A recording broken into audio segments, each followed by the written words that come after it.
여러분, 교회는 좋은 소문이 나야 합니다.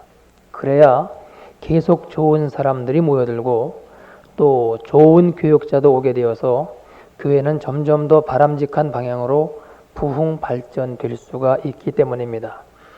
그러면 교회가 어떤 모습을 갖추어야 과연 좋은 교회로 소문이 날 수 있을까요?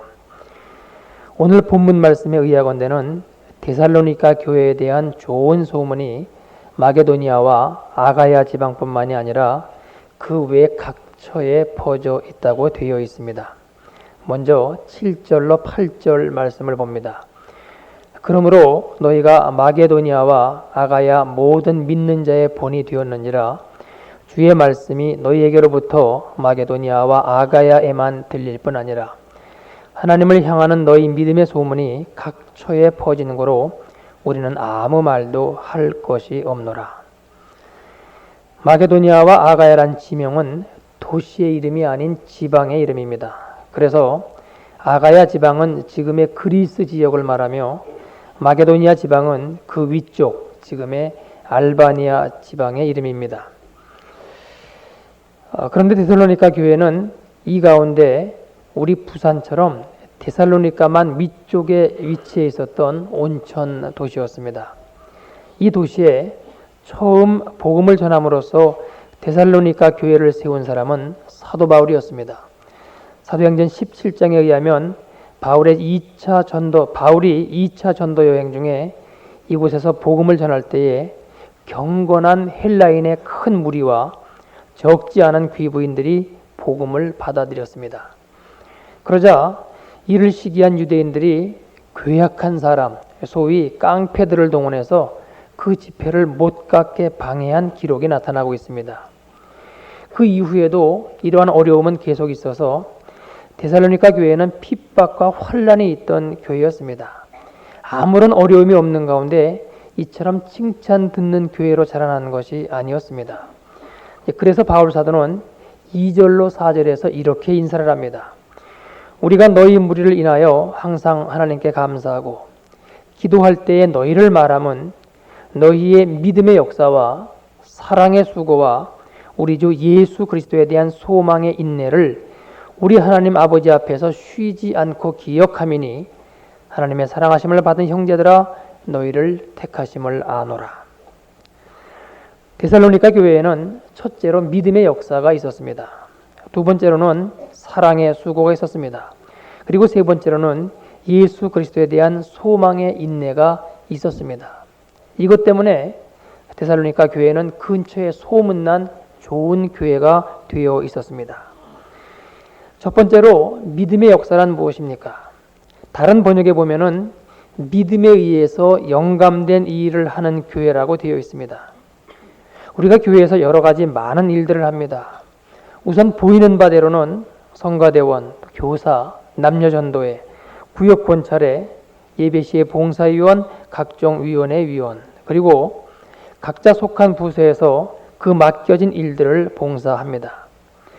그런데 오늘의 말씀은 그 일들이 믿음에 의해서 행해져야 한다고 하는 것입니다. 믿음에 의해 행해진다고 하는 것은 무엇을 의미합니까? 그 일에 내가 없다고 하는 것입니다. 그래서 오직 예수 그리스도만이 나타난다고 하는 의미입니다. 로마서 11장 34절로 36절을 보면은 사도 바울이 다음과 같이 고백하고 있습니다. 누가 주의 마음을 알았느냐? 누가 그의 모사가 되었느냐? 누가 주께 먼저 드려서 갚으심을 받겠느냐? 이는 만물이 주에게서 나오고 주로 말미암고 주에게로 돌아가매라. 어떻게 우리가 주님의 마음을 먼저 알아서 그분을 코치하는 모사가 될 수가 있으며 어떻게 우리가 먼저 그분께 드려서 그분이 우리에게 갚으시게끔 할 수 있겠느냐고 합니다. 왜냐하면 모든 만물이 그분으로부터 나와서 모든 움직임도 그분에 의해서 움직여지고 있으며 또 그 끝도 모두 그분께로 돌아가기 때문이라는 것입니다. 그렇기 때문에 믿음의 역사라고 하는 것은 내가 하는 것은 부정되고 그분이 하시는 것만이 정말로 나타나는 것을 말합니다. 그런데 우리는 항용 내가 하면서도 주님의 이름으로 그 일을 한다고 하는 것이 얼마나 많은지 모릅니다. 여러분, 우리들의 신앙생활 가운데 착각하면 안 될 것은 내가 예수를 믿기 때문에 착한 일을 한다, 이것이 예수 믿는 것인 줄 아는 분이 의외로 많습니다. 아니올시다. 아주 답답한 일입니다. 우리는 예수 그리스도의 십자가 위에서 그분과 함께 죽었기 때문에 착한 일도 할 수 없는 존재입니다. 아무것도 할 수가 없습니다. 그런데 착한 일이 튀어나왔습니다. 그때 그것은 내가 착한 일을 하는 것이 아니라 나는 모르겠어요. 그러나 착한 일이 분명히 생겨났으니까 아하, 그분이 하셨구나 하는 이것이 믿음의 역사인 것입니다. 교회의 모습이 어떠해야 좋은 소문이 날 수 있느냐? 바로 이와 같은 자세로 살며 일해야 그 교회가 좋은 교회다, 이런 말입니다. 빌립보서 1장 1절로 4절로 보면은 사도 바울은 또 다음과 같이 말하고 있습니다. 그러므로 그리스도 안에 무슨 권면이나 사랑의 무슨 위로나 성령의 무슨 교제나 긍휼이나 자비가 있거든 마음을 같이하여 같은 사랑을 가지고 뜻을 합하여 한 마음을 품어 아무 일에든지 다툼이나 허영으로 하지 말고 오직 겸손한 마음으로 각각 자기보다 남을 낫게 여기고 각각 자기 일을 돌아볼 뿐더러 또한 다른 사람들의 일을 돌아보아 나의 기쁨을 충만케 하라. 아무 일에든지 다툼이나 허영으로 하지 말라고 합니다. 그러면 무엇이 교회의 일을 또 우리 주변들의 일을 다툼이나 허영으로 하게끔 만듭니까? 자기를 나타내고자 할 때, 자신을 과시하고자 할 때 그 일은 다툼이나 허영으로 됩니다. 우리는 다 십자가에 죽은 사람들입니다. 그렇다면 우리는 이미 아무런 일도 할 수 없는 자들입니다. 그럼에도 불구하고 인간은 교활하여 선하고 훌륭하고 거대한 일을 외견상 예수의 이름으로 합니다. 그러나 그 속마음에 내가 살아있다면 반드시 기억하십시오. 마지막 때 주님께서 마태복음 7장 22절로 23절의 말씀으로 응답하실 것입니다. 그날에 많은 사람이 나더러 이르되 주여 주여 우리가 주의 이름으로 선지자 노릇하며 주의 이름으로 귀신을 쫓아내며 주의 이름으로 많은 권능을 행치 아니하였나이까 하리니 그때 내가 저에게 밝히 말하되 내가 너희를 도무지 알지 못하니 불법을 행하는 자들아 내게서 떠나가라 하리라. 여러분, 하나님의 일을 내가 하지 마십시오. 그분이 하시게끔 나를 낮추고 그분의 말씀에 귀를 기울이십시오. 성령이 일하시기를 기도하십시오. 하나님이 하시지 않으면 우리는 아무것도 할 수 없습니다 하고 간구해 보십시오. 우리에게 남을 낮게 여기는 마음이 생겨납니다. 그를 섬길 수 있는 마음이 주어집니다. 그래서 다른 사람의 일을 돌아볼 마음이 일어납니다. 바로 이것이 믿음의 역사요. 바로 이것이 믿음에 의해서 영감된 일을 하는 교회의 모습입니다. 그리고 이런 교회가 하나님과 사람에 의해서 칭찬받고 그로 인하여 좋은 소문이 나게 되는 교회입니다. 두 번째로 사랑의 수고가 있는 교회여야 한다고 했습니다. 사랑의 수고란 무엇입니까? 우리의 모든 수고 가운데 반드시 하나님의 사랑이 있어야 한다는 것입니다. 어떤 일이라도 사랑의 마음으로 하면은 그것은 수고가 되지 않습니다. 그리고 자신이 수고했다고 생각하지 않으니까 억울할 것도 없고 또 보수를 청구할 것도 없습니다. 오히려 일하면서도 흐뭇하고 기쁘고 감사합니다. 마음이 뿌듯합니다. 왜 그렇습니까? 사랑의 마음으로 하였기 때문입니다. 창세기 29장에 보면은 야곱이 라헬을 사랑합니다. 그래서 그 라헬을 아내로 맡기 위하여 그 집에서 무보수로 7년을 요즘으로 말하면 머슴살이를 하였는데 이 사건에 대해서 29절은 이렇게 기록하고 있습니다. 야곱이 라헬을 위하여 7년 동안 라반을 봉사하였으나 그를 연애하는 까닭에 7년을 수일같이 여겼더라. 이 사랑은 인간적인 처녀 총각 간의 사랑입니다. 그런데 이러한 사랑과는 비교할 수가 없는 하나님의 사랑 때문에 우리는 교회의 일과 세상의 일을 합니다. 안타까운 것은 하나님의 사랑이 너무나 크기 때문에 우리가 그 사랑의 실체를 받아들이지 못하고 있다는 사실입니다. 우리의 이성으로 받아들인 것은 그 사랑을 머리로 이해하여 받아들인 것이지 그것이 하나님의 사랑의 실체는 아닙니다. 하나님의 사랑의 실체가 다가오면은 사람이 바뀌어지게끔 되어 있습니다. 온순해지고 단순해지고 나는 없어지고 그분에 대한 사랑의 마음이 생겨나서 사랑의 사람으로 바뀌어집니다. 하나님이 사랑이시기 때문입니다. 여러분, 처녀들이 어린아이 똥기저귀 가는 것을 보신 적이 있습니까? 힘듭니다. 있더라도 인상을 쓰며 외면하면서 무슨 핵폭탄 다루듯이 합니다. 그런데 실제로 자식을 낳고 아이를 키우게 되면 어떻습니까? 어떤 분이 그런 말 하는 것을 들었습니다.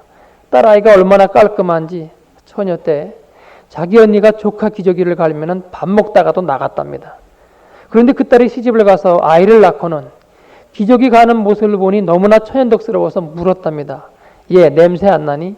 그랬더니 하는 대답이 아버지 얘 똥은 냄새가 안 나요. 오히려 구수해요. 그러더랍니다. 여러분, 실제로 냄새가 바뀐 겁니까? 아닙니다.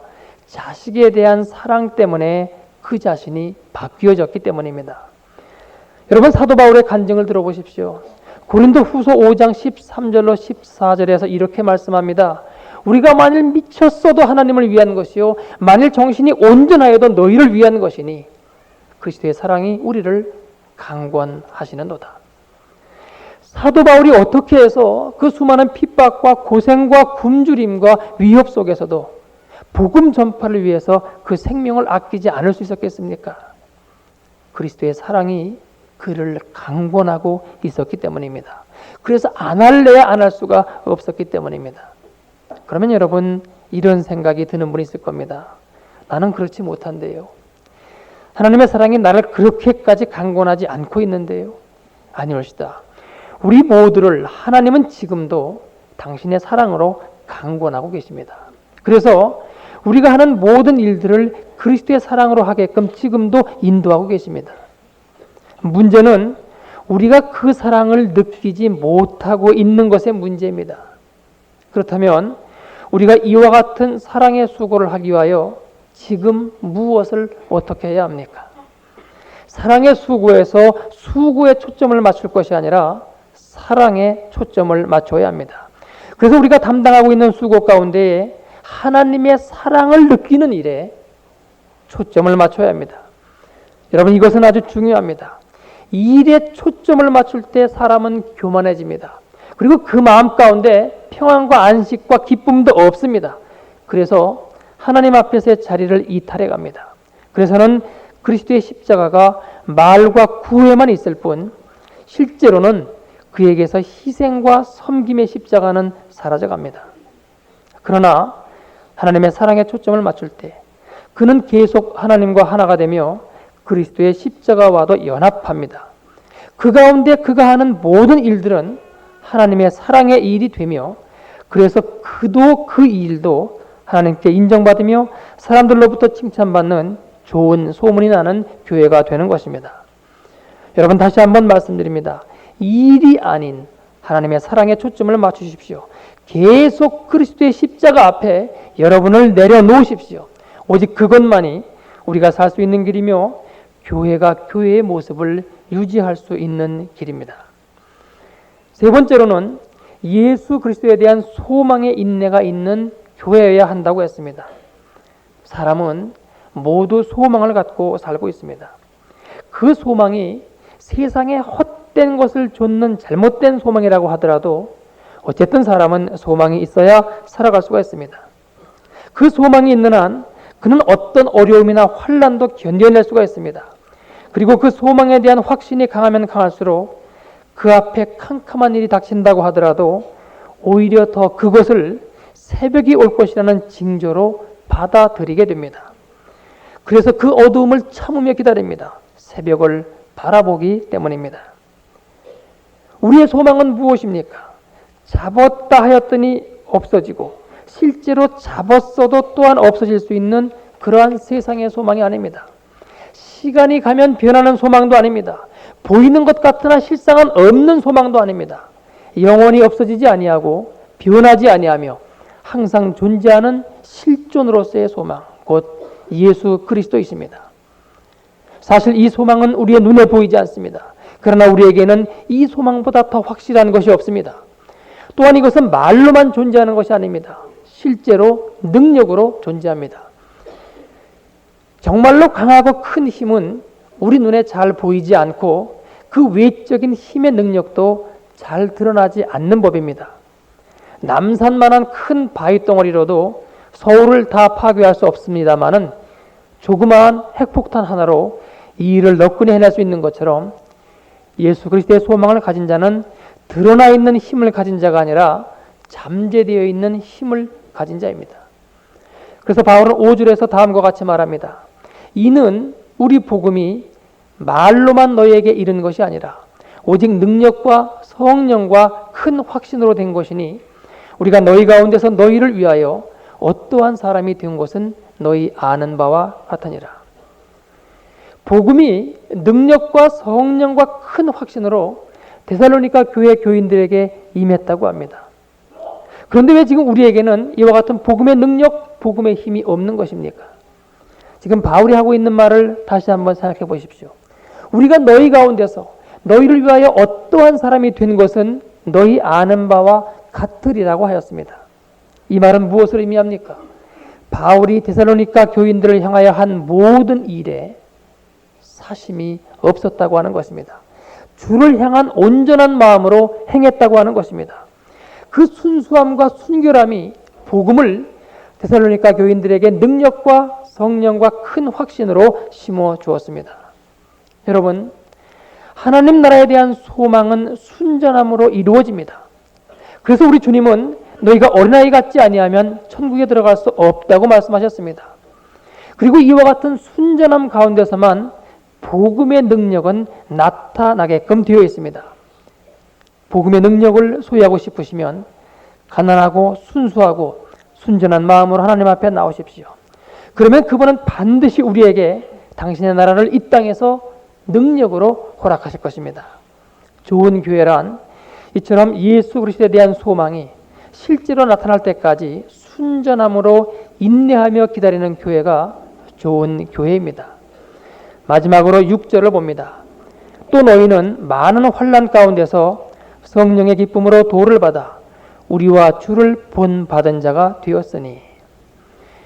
그래서 앞에서 보았던 그 다음 7절로 8절은 데살로니가 교회의 좋은 소문이 마게도니아와 아가야 및 인근 각처에 퍼졌다고 기록되어 있습니다. 우리가 신앙생활 하는데 어려움이 없을 수가 없습니다. 그러나 데살로니가 교회는 그런 가운데서도 예수 그리스도의 도를 성령의 기쁨으로 받아 주를 본받는 자가 되었다고 말하고 있습니다. 따라서 마지막 네 번째 좋은 교회의 모습은 주님을 닮아가려는 모습, 그 흔적이 나타나는 교회입니다. 여러분은 왜 이 자리에 지금 와 앉아 계십니까? 무엇 때문에 모여 있느냐, 이것이 문제입니다. 학생이 왜 학교를 가야 하는지, 내가 왜 사무실에 가야 하는지 그 이유가 분명해야 합니다. 목적이 분명치 못한 가운데 학교에 간 학생이 있다면 그는 외형상으로는 분명히 학생이로되 실제로는 올바른 학생이 될 수는 없는 것입니다. 여러분은 지금 왜 여기에 모여 있습니까? 예수님도 세례 요한을 따라다녔던 군중들을 향하여 말씀하셨습니다. 너희가 무엇을 보려고 광야에 나갔더냐? 바람에 흔들리는 갈대냐? 부드러운 옷 입은 사람이냐? 부드러운 옷 입은 사람은 왕궁에 있느니라. 옳도다. 너희가 선지자보다 나은 자를 보러 나갔도다. 무엇을 위해 모였는가 하는 그 이유와 그 목적을 잊어버린 채 모여 있을 때 그 교회는 교회라는 이름으로는 불려지지만 실상은 마귀를 제어하며 천국문을 열 수 있는 능력, 그 힘을 잊어버린 사람들 간의 친교 단체로 전락하게 됩니다. 우리는 늘상 모이기 때문에 어떤 면에서는 그래서 우리가 지금 왜 이렇게 모이고 있는지에 대한 이유도 모르며 행동할 때가 더러 있습니다. 예수님 시대의 초대교회 때나 우리나라의 초대교회 때나 그 모이는 이유와 목적이 분명했습니다. 그렇기 때문에 핍박과 박해를 무릅쓰면서까지라도 예수 그리스도를 붙들고 살았습니다. 우리가 모이는 가장 본질적인 이유는 예수 그리스도가 생명이기 때문입니다. 그래서 그 생명을 더욱더 풍성하게 하기 위해서 모이게 되는 것입니다. 그리고 바로 이것이 곧 예수 그리스도를 닮아가는 삶입니다. 요즘은 이것을 제자 된다고 하는 말로 표현합니다. 여러분, 제자는 회원과는 다른 것입니다. 회원은 그 모임의 취지와 목적에 찬동하기만 하면 가입할 수가 있습니다. 그러나 제자는 그 스승의 삶을 살도록 요구받는 사람이 곧 제자입니다. 그리고 나서는 그 다음에 다른 사람들에게도 자신의 삶을 가르치는 사람이 제자입니다. 그래서 바울은 지금 본문에서 데살로니가 교인들을 향해서 너희가 우리와 주를 본받은 자가 되었다고 말하고 있습니다. 그렇기 때문에 예수 그리스도의 제자가 된다는 것은 단순히 예수님의 가르침과 삶에 대한 지식의 전달이나 홍보가 아닙니다. 생명의 교류가 있어야 합니다. 물론 예수 그리스도에 대한 지식의 전달이 나쁜 것도 아니요 잘못된 것도 아닙니다. 그러나 그것은 제자됨에 있어서의 최소한의 방편일 뿐입니다. 제자란 근본적으로 삶 자체가 그 스승을 닮은 삶이 되어야 하는 것입니다. 좋은 교회란 이처럼 주님을 닮은 분들이 많이 나타나는 교회가 좋은 교회입니다. 그래서 데살로니가 교회에서는 야손, 아리스타고, 세군도 같은 믿음의 역군들이 배출되었습니다. 그러면 어떤 모습이 예수님을 닮아가는 제자로서의 삶의 모습입니까? 여러 가지로 말할 수 있습니다만은 가장 중요한 것은 하나님의 교회를 사랑하는 데서 찾아볼 수가 있습니다. 예나 지금이나 교회가 약하고 어려울 때는 교회를 사랑하여 헌신적으로 희생봉사하는 사람들이 나타나게 마련입니다. 그래서 이런 사람들의 사랑과 헌신적 봉사로 말미암아 교회는 어려움을 극복하고 성장하며 발전하게 되는 것입니다. 그러나 교회가 성장하고 어느 정도 안정되어 가면 교회에 대한 애정과 긴장이 조금씩 풀어지기 시작하면서 점점 더 교회를 아끼고 사랑하는 사람들이 줄어들게 됩니다. 뿐만 아니라 하나님의 교회를 위하여 자기 자신을 헌신하고 희생 봉사하기보다는 교회를 이용하여 자신의 명예나 유익을 추구하는 사람들이 나타나게 마련입니다. 그렇기 때문에 교회의 위기는 약하고 어려울 때가 아니라 강하고 편안할 때입니다. 지금 우리 교회는 신 목사님 시대의 성장과 발전을 거쳐서 현재로서는 약간의 위기 가운데 처해 있습니다. 그러나 이 기회를, 이 위기를 힘을 모아 극복하기만 하면 다시금 우리 교회는 더욱더 주변에 소문난, 좋은 교회로 소문난 알차고 건실한 교회로 발전되어 갈 수가 있을 것입니다. 여러분, 하나님의 교회는 우리 주님께서 생명을 버리면서까지 그 핏값으로 사신 것이 하나님의 교회입니다. 그래서 교회는 우리들 삶의 근거입니다. 터전입니다. 교회가 부흥 발전되면 제일 큰 축복을 받는 것은 바로 우리들 자신입니다. 지금 우리는 계속적인 부흥 발전이냐 아니면 우리나라 기독교의 상황과 맞물려서 쇠퇴의 길을 갈 것이냐 하는 기로에 서 있습니다. 여러분, 지금처럼 우리가 하나님의 몸된 교회를, 주님의 몸된 이 교회를 사랑해야 할 때도 없었습니다. 지금은 우리가 하나님의 교회를 전심전력을 다하여 한 마음으로 섬기고 사랑해야 할 때입니다. 42년 전 처음 교회를 개척할 때와 같은 열심과 사랑의 마음을 갖고 교회의 모든 일을 돌보아야 할 때가 바로 이때입니다. 하나님께서 이 설교에 성령으로 함께 하셔서 우리 교회를 사랑하는 마음이 여러분 가운데 불일 듯 일어나게 하시기를 진심으로 바랍니다. 그래서 좋은 교회라고 평가받았던 이제까지의 그 좋은 소문이 계속해서 이어질 수 있기를 바랍니다. 우리 각자가 사심을 버리고 눈물과 기도로 내 생명 다할 때까지 우리 교회를 위해서 간구한다면 주님께서 이 일을 이루실 것입니다. 내 주의 나라와 주 계신 성전과 피 흘려 사신 이 교회를 늘 사랑합니다. 기도드리겠습니다. 주님의 몸된 교회를 생각할 때마다 우리 성도님들의 눈물이 날 수 있도록 아버지 인도하여 주옵소서. 주님의 몸된 교회를 사랑할 수 있는 아버지 마음을 허락하여 주옵소서. 이제까지 아버지 42년간 아버지 이 교회를 하나님께서 맡아서 키우셨습니다. 주변에 소문난 그런 좋은 교회 아버지 알려져 있습니다. 이제 아버지 다시금 새롭게 출발하는 마음을 갖고 우리 온 성도들이 한 마음으로 주님의 몸된 이 교회를 위해서 눈물과 기도로 간구할 수 있기를 원하옵고, 그 가운데 점점 더 하나님께서 원하시는 방향으로 부흥 발전되어 가면서 모든 다른 교회들에게 영적인 은혜와 능력을 입히는 귀한 교회가 되도록 인도하여 주옵소서. 예수 그리스도의 이름으로 간절히 기도드리옵나이다. 아멘.